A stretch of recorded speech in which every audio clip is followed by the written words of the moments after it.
Live from Tirana në Top Albania Radio. Në valët e Top Radio dhe në kanalin numër 10 në Digital. Dhe jam tashmë në studio me një vajzë e cila po e diskutonin pak edhe në Pravasken sa vjen e zbukurore të ka. Ndonjëherë njeriu në periudha të ndryshme të jetës, dhe kjo nuk ka të bëjë vetëm me trajtimet apo kremrat apo këto gjërat që gocat bën në parukeri, po ka ca periudha njeriu që shkëlqen, edhe ti ke një lloj shkëlqimi këtë kohë që nuk e di nga të vjen në fakt, po. Faleminderit Ronaldo. Bëhet qefi. Faleminderit. Mendoj që është e brëndshme, nuk e di, që kur kam dalë nga Big Brother, po shijoj çdo gjë, jam bërë shumë pozitive, kam dhënë sa mësime të mira, edhe po. Të ka marrë përmbar me sa po shoh, të mori përmbar. Mendoj që po. Pse ndonjëherë ne trombemi nga nisja të gjykojmë nisjen, ngelim tek ajo, por ti një rast i kundërt që starti nuk e pate fort të këndshëm, por duket se tani ke një aura, kështu mund ta quajmë. E vërtet, është kështu si një mësim për gjithë njerëzit kur e nisin diçka dhe hezitojnë. Gjithmonë unë jam pro të guxuarit. Mendoj që njeriu duhet të guxojë në jetë, sepse nëse ke qëllime të mira dhe mendime të mira në kokë, është e sigurt që edhe rrugtimi ashtu do shkojë dhe rezultati do jetë pozitiv. Kështu që kështu ka ndodhur edhe me mua. Unë nis pak si mbrapsht, le të themi, por u përpoqja ta ktheja në anë pozitive. Qartë. Sa unë bërë pjesë e Big Brotherit? Domethënë e kam gjithmonë pyetje për të gjithë, domethënë se secili ka dikush do të provoj si është të eksperimentojnë mbi ty. Dikush tjetër ka qëllime të tjera që kryesisht lidhen me famën. Ti pse zgjodhe të futesh në Big Brother? Shiko, ne bashkë kemi bërë një takim përpara se unë të bësha pjesë e Big Brother. Dgjoj, vetëm më bëj një nder, me shumë kujdes, vetëm e shtym pak mikrofonin te nga ana ime, po kape te pjesa e poshtë, vetëm shtyje. No, kështu pra.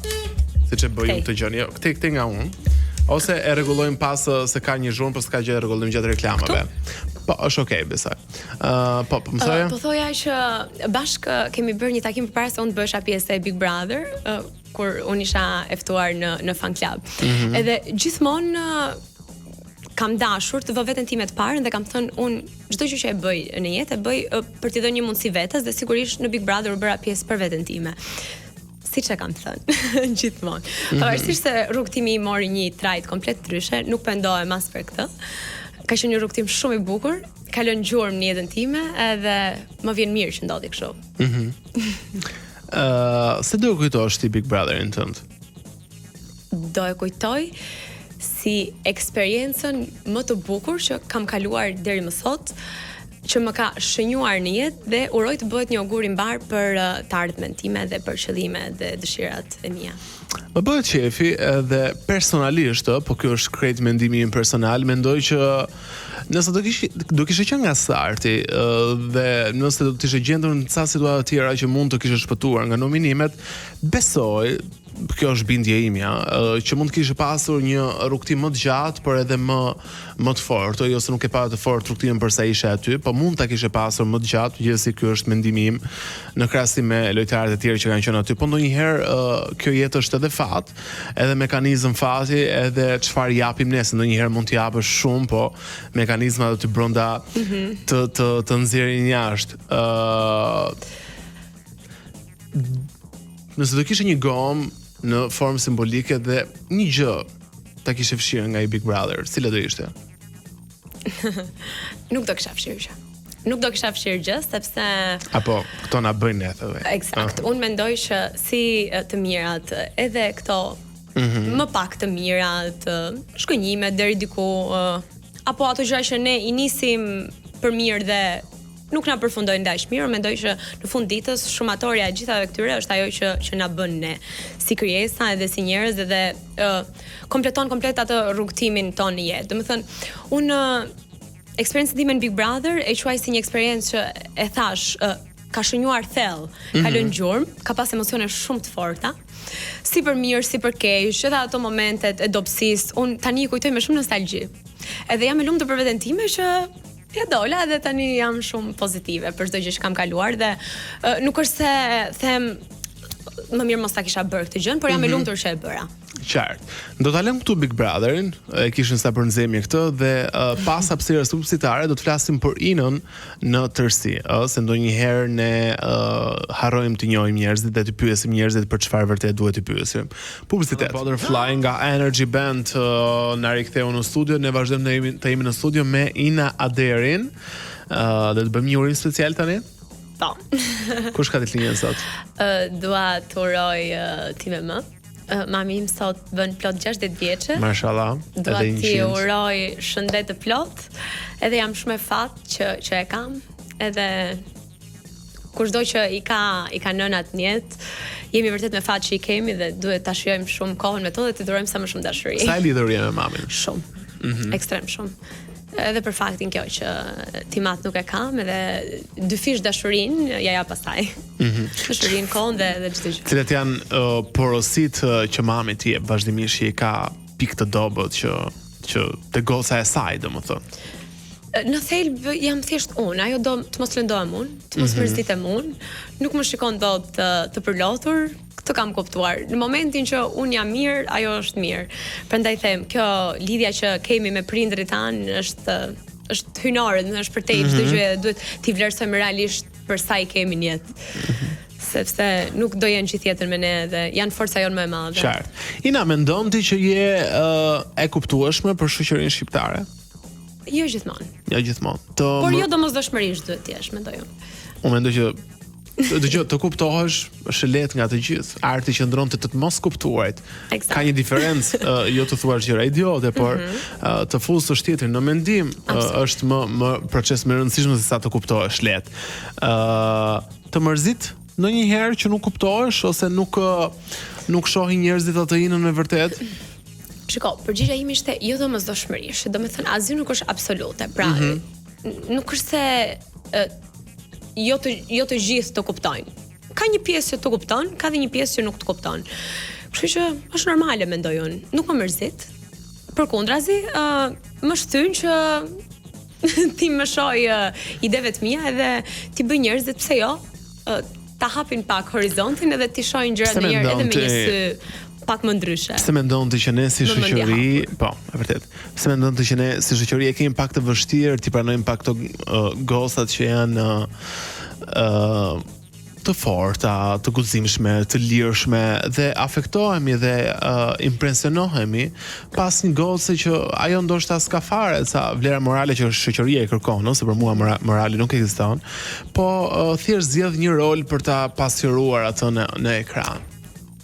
Pikërisht kjo është gjëja që më shtyn gjithmonë drejt të qenit e vërtet. Sepse edhe njerëzit që duan të duken sikur çdo gjë që bëjnë në jetë është e realizuar shumë mirë dhe ata janë të kulluar, le të themi, unë se nuk ka njeri perfekt, edhe nuk më pëlqen shtirja, absolutisht. Mendoj se njerëzit e vërtet tregojnë virtyte edhe parime, sepse vërtetësia është gjëja që na karakterizon në fund ditës. Pra, unë me ato të timen jam munduar që të tregoj artikulimin tim, shkollimin tim, edukatën time, kur nuk kam dal nga vetja, po njerëzit nuk e di, prirën domethënë për shembull në këtë pra zgjedhin më shumë, le ta konkretizojmë pak këtë gjë. Do të zgjedhin më shumë të besojnë diçka që në pamje duket ndryshe, edhe shprehet ndryshe. Dhe një njerëz që është i vërtet, po i thot mendimet pak më hapur. Për shembull, në këtë trion e rrugtimit tuaj në Big Brother, Casey, Ina, Selina, kush mendon që ka qenë më i gjykuari në publik? Mendoj që njerëzit e bëjnë gjithmonë një lloj tipizimi, pra një lloj klasifikimi, dhe vendosin si një lloj epiteti. Është njësoj sikur kur shohim një film, pra është i miri, i keqi. Dhe mendoj se në këtë lloj tresheje, për shembull, un kam qenë ajo që kam qenë gjithmonë më e sulmuar. Nuk kam dashur kurrë ta bëj viktimën, Nuk e ke zgjedhur asnjëherë, thjesht nuk e kam bërë, po mendoj që un kam qenë më e sulmuara, edhe un kam qenë ajo që nëse komente ndahen në komente pozitive negativet kanë qenë gjithmonë të mia. Ti nuk ishe bërë ndonjë faj për të mos të sqaruar atë histori për të një mitën herë, se mendoj që është bërë pak e lëshme, po ti nuk ishe bërë ndonjë faj. Kjo jo sepse je këtu me mua në studio. Ndoshta kjo është të qenit e fortë, të mos thyhesh lehtë. ndoshta shihet pak edhe me skepticizëm. Se sipas logjikës së komentuesve, nëse dikush çuna apo gocë ka qenë i lidhur, ne nuk duhet lidhemi me atë i bie. Nuk e di. Sipas njerëzve ndoshta po.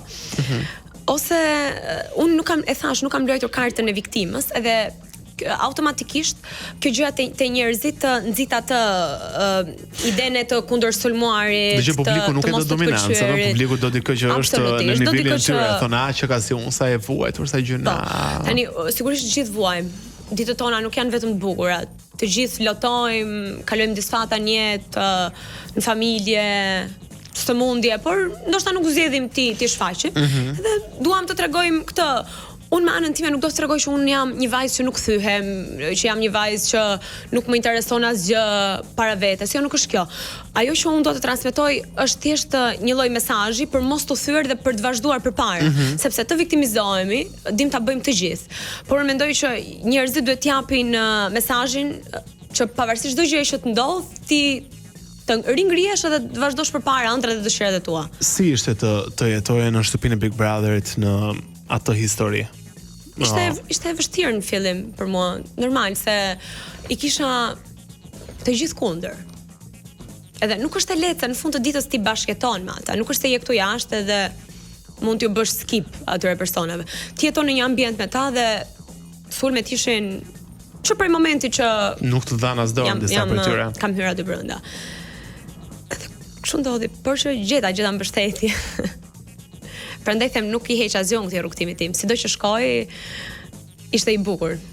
Ishte dhe shumë totë përplot me emocione. I ke falur brenda vetes ato njerëz që të kanë domethënë se aty luftrat janë gjithmonë, si në përditshmëri, debate, gjithë me radhë, por të futesh në një ambient me shumë njerëz që nuk është shtëpia jote, po do të bësh shtëpia jote, pra ti ishe e reja aty dhe të kenë atë qasje kur të presin, do të jetë një përjetim jo i mirë. Pra Stelina, kush ka qenë disa, Selin, Lore. Dëgjoj. Çfarë ndjen sot kundrejt tyre gocave?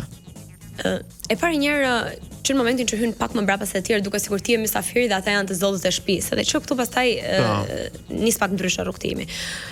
Plus hyrja ime ishte goxha bombastike dhe u prit pak jo mirë. Ata në vajza në funditës i kam falur. Nuk është se unë kam bërë një mëkat dhe as nuk pres që t'i fal.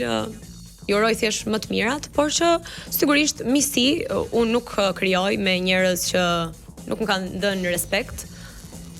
Nuk është se kam dhe një respekt më mbrapsht. Po patjetër që ju uroj më të mirat. Janë vajza që e meritoj. Qartë.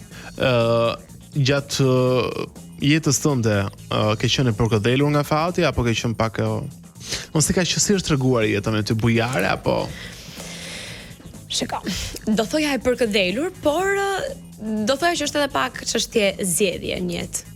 Sepse fati jo gjithmonë të vjen vetë. Kush nuk e do fatin. Është dhe pak çështje zgjedhje, unë jam person që ngulmoj shumë për gjërat e mia. Je kokfort. Jam goxha këmbgulse dhe jepem. Do të thënë, kur kam një qëllim, e bëj. Edhe kështu ka ndodhur. Kam pasur edhe të mira, fal Zotit, që më kanë ardhur nga familja, etj. Pastaj kur jam rritur, kam bërë ato zgjedhjet e mia në jetë. Ka një moment në jetë që jeta është treguar shumë e padrejtë me ty? Pa drejt. Nuk do e bëja kaq dramatike, por po, ka pasur momente uljesh në jetën time, padyshim. Shumë, kur nuk kam qenë mirë emocionalisht, kur nuk kam pasur dëshirë të bëj asgjë, as të çohem nga krevati. Ke fazë burnout. Padyshim, kam pasur të tilla. Po i kam kaluar, prandaj them që duhet gjejmë atë brenda vetes. Nuk gjithmonë prap brenda vetes e kam gjetur. Nuk askush nuk të vjen edhe të thotë Tina Çow se po dhe po ta thon, po se ke ti bindjen brenda vetes. Duhet ta gjej gjithmonë brenda vetes guximin për të vazhduar përpara. Qartë. Okej, një shkëputje tjetër të shkurtër publicitare dhe rikthehemi sërish në program. Në Top Radio në Live from Tirana dhe në kanalin numër 10 në Digital. Ina Aderi vazhdon të jetë me ne në studio. Interesant ky mbiemri jot, është mbiemër, tamam, domethënë nuk është shoh pseudonim. Në fakt e vërteta qëndron që është me ë. Aderi. Aderi. Ina Adori, që ta bukur fiksoj. duhet edhe me, se njerëzit janë mësuar të më thonë me. Po, i bien shkurt.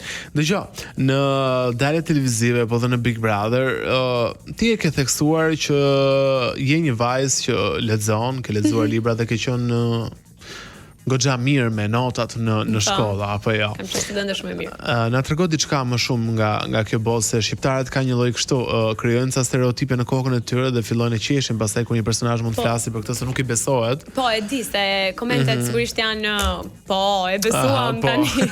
Jo realisht, se nuk i besoj që një gozë e bukur, seksi, gangsta girl mund të jetë kjo goza që lexon. Nuk më pse ekziston kjo lloj ndarje? Domethënë pse domosdoshmërisht një vajzë që lexon do të jetë kjo vajza kështu e ajo tipike që nuk del, nuk ka shoqëri, nuk i pëlqen ekrani, absolutisht nuk është e vërtet. Unë lexoj dhe unë leximin e kam terapi. Na thuaj diçka nga këto lexime, për shembull ndonjë frazë që të ka bërë përshtypje ndonjë autor.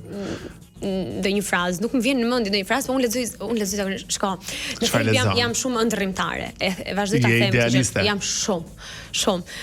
Ndryshe nga jeta reale. Në jetën reale unë dukem totalisht e ftohtë, e papërfillshme ndonjëherë, ndërkohë që bota ime e brendshme është totalisht plot me ngjyra. Do të thënë, unë kur se më ka ndodhur që të kem lexuar një libër, ta kem parë edhe film pastaj më pas dhe mendoj që ndjesinë që më ka dhënë libri, filmi absolutisht nuk më ka dhënë. Se gjithmonë lexoj një filmin pastaj shoh librin. Kjo për shembull më ka ndodhur me Ends With Us, Mbaron me ne.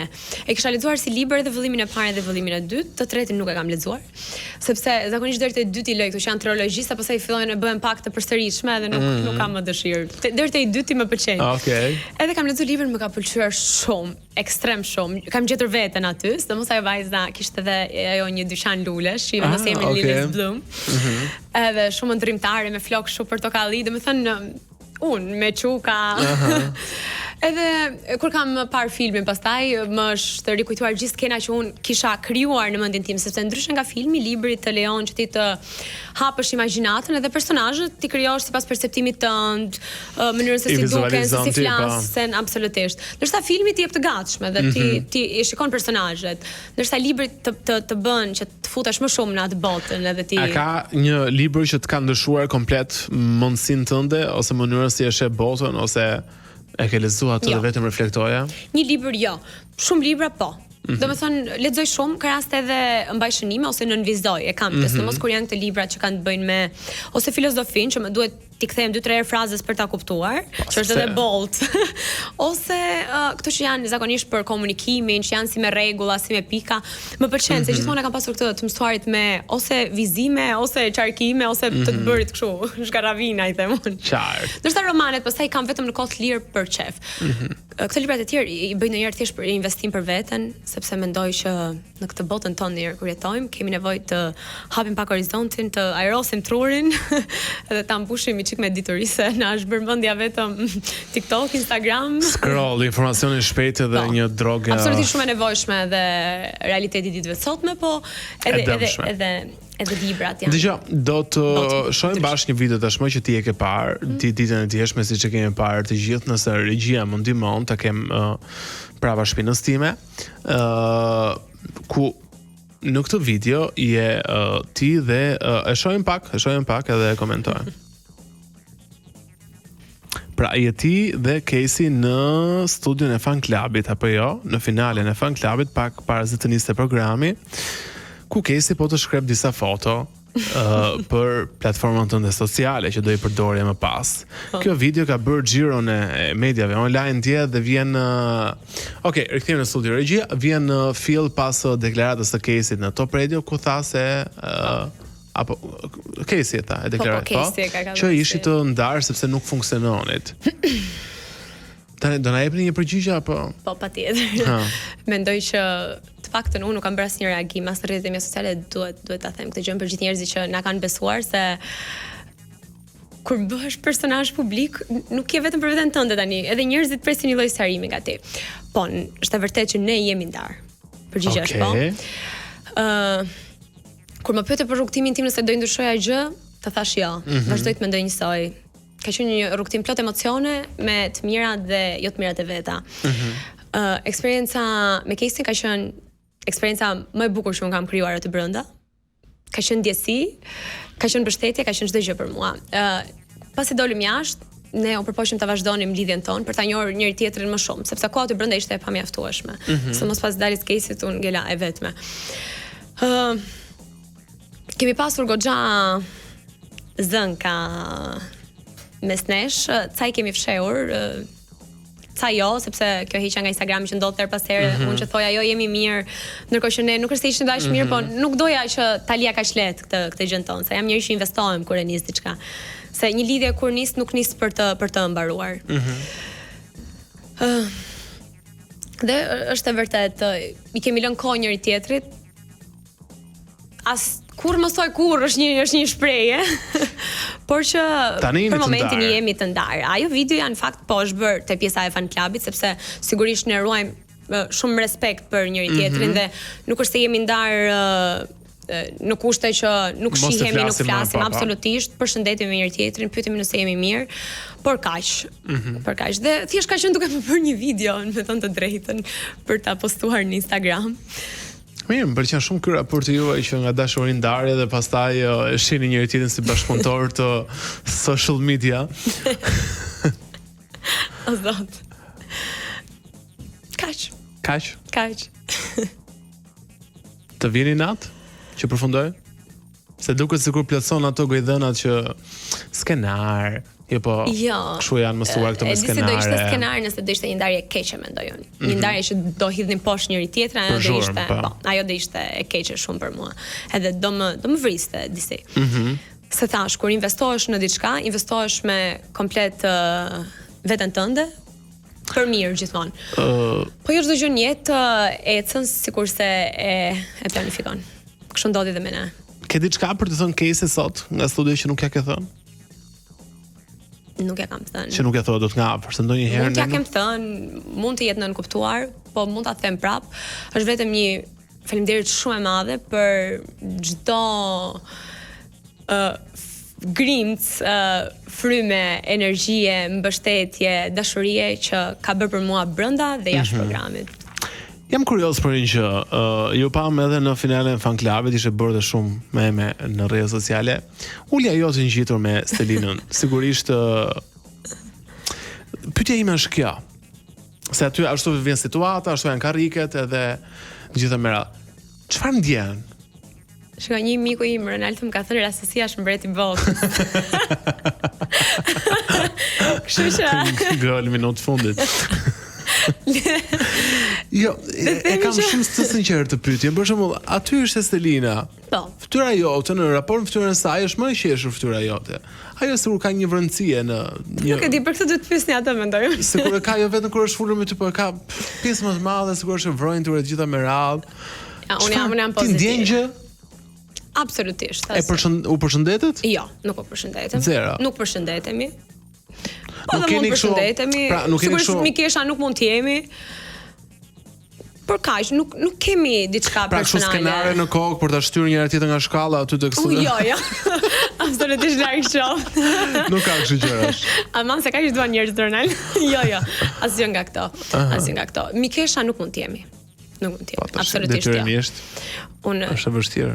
Edhe aty brenda kam mbrojtur një raport Crimson Big pas largimit të caseit, mund të flisnim për sfidat, për gjërat që na lidhin, por më thuaj një gjë të mirë që ka Stelina. Një gjë të mirë që i ke para saj. Po kjo nuk më takon mua ta them me të drejtën. Nga që keni që në popullë në Big Brother. Po shumë e mirë, vajzë shumë e mirë është, nuk. Unë jam për vajzave. Po, e di. Pse qesh? Po jam pra, nuk mund të them diçka. Se në fund të ditës nuk i kam bërë gjë, nuk më ka bërë gjë. Kështu erdhën rrugët tona. Nuk do të mbaj natë. Nuk më pëlqen, se pastaj mikën kjo buzëqeshja që kam, edhe ti pastaj nuk më thua më që jam shumë. Të kanë gjatë jetës tënde të kanë pasur, mund të kenë pasur natë goca e tjera për faktin që mund të kesh qenë më e preferuar në studiot e partnerëve të tyre apo të meshkujve rreth e përqark. Se ti je një femër dominante, që tërheq vëmendjen, bie në sy, të zonjare. Ndonjëherë është fat, por është dhe fatkeqësi se mund të turrejnë shumë njerëz. Ka dy anë kjo medalje, është e vërtet. Mund të shkaktoj këtë ndjesin pak të të sulmuarit të vajzave tjera, po mua më pëlqen. Më pëlqen, jam mësuar, nuk më bën përshtypje. Është e vërtetë që gocat her pas here nuk kanë shumë simpati. Po prapë unë betem shumë pozitive dhe të paktën sulme nga ana ime nuk kanë si fillim. Pastaj kushdo luftë mbrapsht e ka. Mbrapa nuk bëj. Ina, si do të jetë vera jote, ke bërë ndonjë plan për pushime apo e zjarrt? Unë e dashuroj verën Ronaldo. Është vdes, mbaroj të më thënë, vera është periudha ime e preferuar. Nis që me fillimin e pranverës, në fakt, se unë verë quaj komplet. Për mendimin tim ka dy stin. Është stina e dimrit dhe stina e verës, kështu që pranverë për mua fillojnë edhe më hapen energji të reja, mundësi të reja. Shijoj verën, shijoj pushimet, uroj me projekte të mira edhe. Ti uroj edhe unë shumë.